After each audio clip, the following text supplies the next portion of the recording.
प्यारे बच्चों, आज कक्षा 11वीं की जो पाठ्य पुस्तक है अंतरा भाग 1, उसमें मैंने आपको मुंशी प्रेमचंद जी का जीवन परिचय और उनकी कहानी ईदगाह के विषय में बताया था। उस पर व्याख्यान मेरा हुआ था। आज जो मेरा व्याख्यान होगा वो एक लेखक हैं श्री अमरकांत। श्री अमरकांत जिन्होंने अनेक उपन्यास, कहानी, निबंध, लेख इत्यादि लिखे और उनकी जो रचनाएं हैं, कृतियां हैं, उनका व्यक्तित्व है, उन पर मैं चर्चा करूंगा। उसके बाद फिर कहानी की समीक्षा करूंगा। श्री अमरकांत जी का जो जीवन परिचय है, उनका जन्म 1925 में हुआ। उनका जन्म 1925 में बलिया जिला में एक गांव है, बलिया जिला में नगरा गांव में इनका जन्म हुआ 1925 में। और चूंकि इनकी जो पढ़ाई लिखाई और उनकी पढ़ाई लिखाई यहीं हुई और उनका जो मूल नाम था श्री राम वर्मा, उनका जो है मूल नाम श्री राम वर्मा था और बाद में उन्होंने अमरकांत रखा। चूंकि प्रारंभिक शिक्षा जो है बलिया में ही हुई, उसके बाद आप जो है आपने तो वहाँ उन्होंने इलाहाबाद चले गए और इलाहाबाद विश्वविद्यालय से बीए की डिग्री हासिल की और बीए की डिग्री वो भी और साहित्य सृजन में वो बचपन से ही उनका साहित्य सृजन में मन लगा रखा था। बचपन में ही उनको कविता, लेख, कहानी में उनका मन लगता था, उनकी रुचि थी। और उसके बाद जो है उन्होंने अनेक रचनाएं की।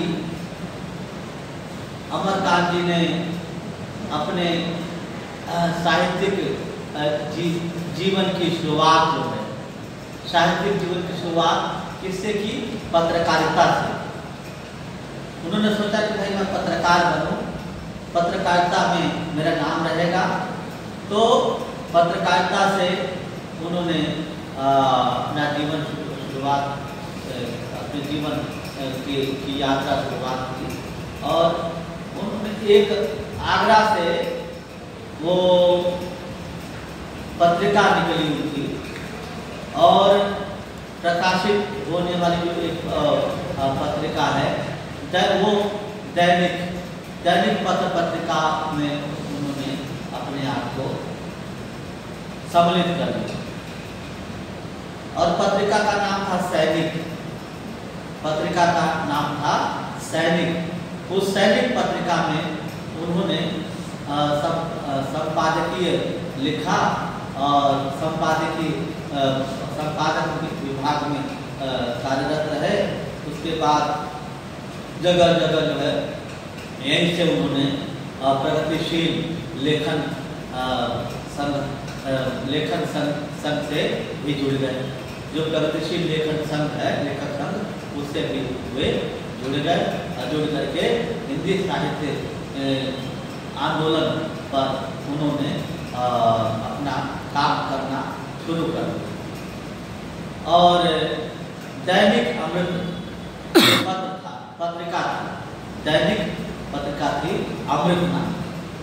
तो उसके भी आपने उसका भी संपादन किया। और दैनिक भारत में भी भारत के संपादक भी आप रहे। दैनिक भारत संपादकीय विभाग में भी आपने कार्यभार किया। मतलब कहने का मतलब होता है पत्रकारिता का पत्रकार की भूमिका आपने बहुत निभाई। पत्रकार की भूमिका के माध्यम से आपने समाज को, राष्ट्र को झकझोर दिया। समाज में जो कुरीतियाँ थीं, समाज में जो विसंगतियाँ थीं, उन विसंगतियों को आपने उखाड़ फेंका और अपने साहित्य के माध्यम से, पत्रकारिता के माध्यम से आपने दिखाया। और पत्रकारिता से जुड़े रहे, संपादन कार्य से जुड़े रहे। अमरकांत नई कहानी के आंदोलन के एक सजग प्रहरी थे, प्रमुख कहानीकार हैं। उन्होंने अपनी कहानियों में जो शहरी और प्रमाणिक जीवन का वर्णन किया। जो शहरी जीवन है उनका प्रमाणीकरण किया और यथार्थ चित्रण किया है। और वे मुख्यतः जो है पत्रकार तो थे ही, मुख्यतः मध्य वर्ग के जीवन की वास्तविक कहानियों को लिखते थे। कहानियों का जो मध्य वर्ग में जो विसंगतियाँ पनपी, उन विसंगतियों को भी उन्होंने उन पर भी प्रकाश डाला। कि ऐसा नहीं कि गरीब जो दलित समाज है उसमें ही विसंगतियाँ हैं। विसंगतियाँ जो है मध्यवर्गीय समाज में भी, उन पर भी उन्होंने प्रकाश डाला। और जो है उन्होंने अपने कहानी और लेख के माध्यम से वो किया। अब बात ये है कि अमरकांत जी की जो प्रमुख रचनाएं हैं वो कुछ मैं बता देता हूँ। जैसे जिंदगी और जो देश के लोग, मौत का नगर और मित्र मिलन, कुहासा, ठीक है, ये कहानी संग्रह है। कुहासा जो है इनका ये कहानी संग्रह है जो आपने लिखा। और दोपहर का भोजन जो कहानी है, हम अब आते हैं बच्चों कहानी पर।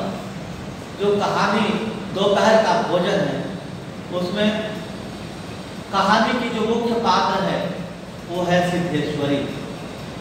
सिद्धेश्वरी कहानी का मुख्य पात्र है और उसका बड़ा बेटा रामचंद्र है, जो एक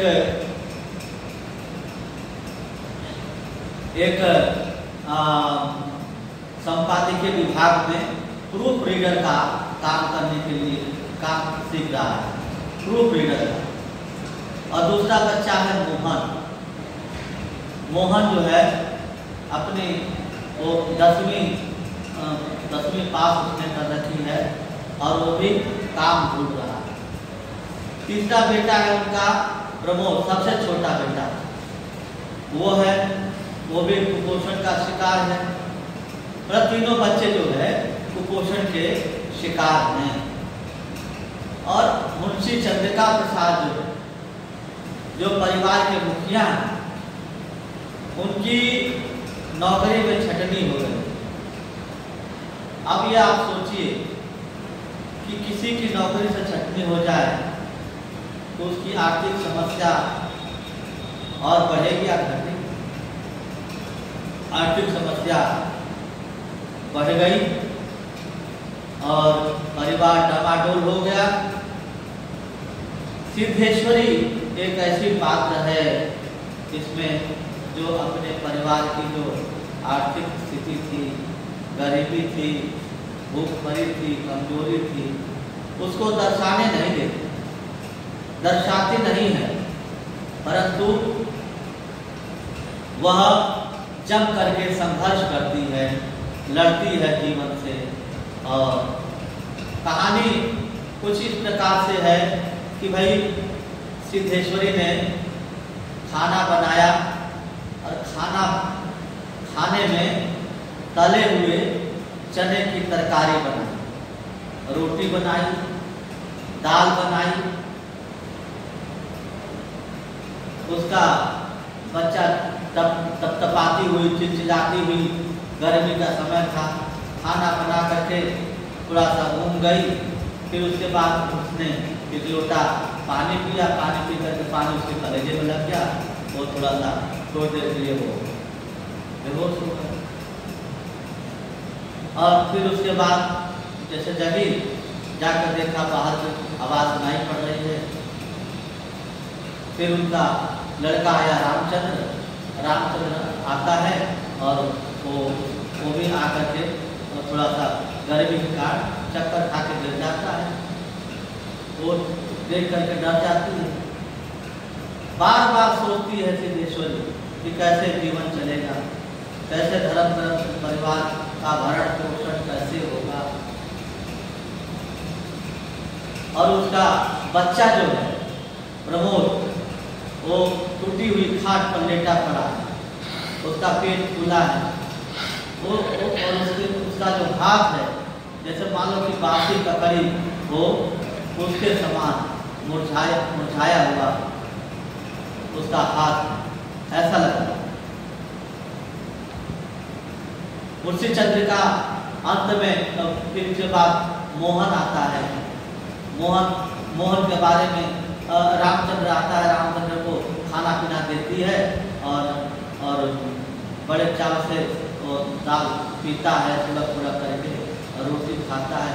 उससे एक रोटी और दे दो, कहता नहीं माँ, थोड़ी सी दाल होकर दे दो, दाल दे देती है, खाता है। तो मोहन कहाँ है? मोहन अभी आता होगा। मोहन आता है, वो भी खाना पीना खाता है। खाना पीना खाने के बाद वो चला जाता है। और उसके बाद चंद्रिका प्रसाद आते हैं। चंद्रिका प्रसाद उनको भी पति को खाना देती है। खाना दे करके कहती कि भाई फला जगह से चिट्ठी आई थी, फला के यहाँ शादी है, कैसे क्या होगा? तो शादी है तो फिर जाना तो पड़ेगा शादी में। उन्होंने कहा शादी में तो जाना तो पड़ेगा। और शादी में कहा कि पहले खाना खा लीजिए, खाना देती है। उसके बाद कहती और कुछ दे दूँ? कहता नहीं और कुछ नहीं चाहिए,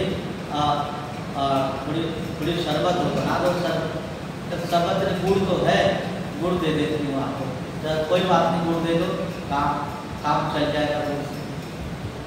तो देती है गुड़ और खा करके और ऐसे सोते हैं वो दोनों, जैसा लगता है कि वो बड़े दिनों से थके मांदे आए हैं और जो है अपना जीवन यापन अपना जो है अपनी थकावट उतार रहे हैं। दोपहर का भोजन, दोपहर का समय होता है। दोपहर का भोजन नामक कहानी जो है शीर्षक इसलिए दिया गया ताकि दोपहर का समय है और सारी घटनाएं जो है वो दोपहर के समय घटी। रामचंद्र का दोपहर में आना, मोहन का आना, फिर चंद्रिका प्रसाद का आना, उसके बाद जो जूठा पुरसा भोजन होता है वो थोड़ा सा लेकर के रख देती है प्रमोद के लिए, और स्वयं एक रोटी का टुकड़ा खा करके थोड़ी सी दाल पी करके और पानी पी कर रह जाती है, और अचानक फूट करके रोने लगती है कि कैसे घर चलेगा, कैसे क्या होगा। बहुत समझाते हैं चलेगा प्रसाद और घर पर बताते हैं कुछ न कुछ दिया जाए। कहने का मतलब ये है अमरकांत जी ने समाज में गरीबी, भूखमरी और यही मध्यवर्गीय विसंगतियां हैं। मध्य वर्ग में भी भूखमरी आ जाती है, हाँ, और परिवार के लोग कुपोषण के शिकार हो जाते हैं। जब कुछ नहीं मिलेगा खाने को तो कुपोषण का शिकार अवश्य व्यक्ति हो जाता है, कुपोषण का शिकार। और इस प्रकार से आर्थिक स्थिति बहुत दयनीय हो गई है।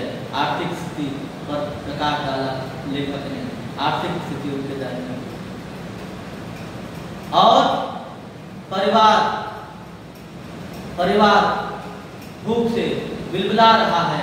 परिवार में कोई अब कमाने वाला नहीं है, दोनों बच्चे नौकरी ढूंढ रहे हैं, छोटा भाई अस्वस्थ पड़ा है, परंतु फिर भी सिद्धेश्वरी को एक साहसी स्त्री के रूप में चित्रित किया है। अमरकांत जी ने सिद्धेश्वरी को साहसी स्त्री के रूप में चित्रित किया है, और जो है लेखक ने बताया कि वास्तव में वही नारी है जो परिस्थितियों को ढाल ले, परिस्थितियों के अनुसार ढल जाए और परिस्थितियों को झुका दे। ऐसी जो है बात अमरकांत जी ने इस कहानी में लिखा है, और बच्चों इस कहानी के माध्यम से यह समाज को, राष्ट्र को संदेश मिलता है कि महता में संपत्तो विपत्तो च महता में रूपता। चाहे संपत्ति हो या विपत्ति हो, महात्माओं की एक रूपता होती है। जो सज्जन लोग होते हैं, धैर्यवान लोग होते हैं, वो उनका यही सुख में न अधिक सुखी होना, दुख में न अधिक दुखी होना, समान रूप से धारण रहना। तो यही जो है सिद्धेश्वरी कार्य करती है। अंत में यही बात होती है कि नारी की कुशलता, नारी का साहस, इसका वर्णन लेखक ने इस कहानी में किया है। बहुत बहुत धन्यवाद, आपने यह कहानी सुनी, देखी, और अगली कहानी हम पढ़ेंगे हरशंकर प्रसाद की ताश बेचने वाला। धन्यवाद।